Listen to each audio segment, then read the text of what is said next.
મળતા આશીર્વાદ કોને કહેવાય તમને ખબર? જે વગર માગે મળે એને આશીર્વાદ કહેવાય. માગણી કરીને મળે ને એને શું કહેવાય?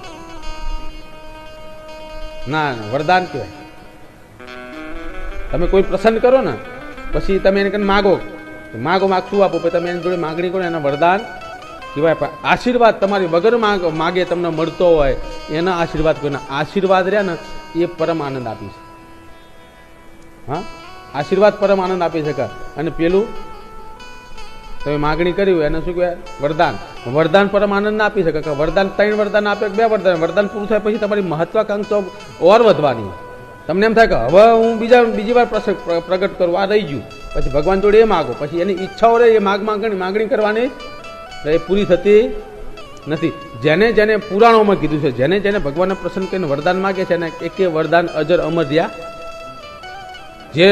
જેને માગે એનું પૂરું થઈ જાય છે. જેને ભગવાનને પ્રસન્ન કર્યા છે, મજબૂર કર્યા છે, ભગવાનના કષ્ટ એના શરીરના કષ્ટ આપીને એના મજબૂર કર્યા છે, અને મજબૂર થઈને ભગવાન જોડે વરદાન માગ્યું, ખુશ કરીને વરદાન માગો, એ વરદાન માગેલા વરદાન રહ્યા ને એ કોઈ અમર રહ્યા નથી, એ નષ્ટ થઈ ગયા છે. પણ આશીર્વાદ અમર છે.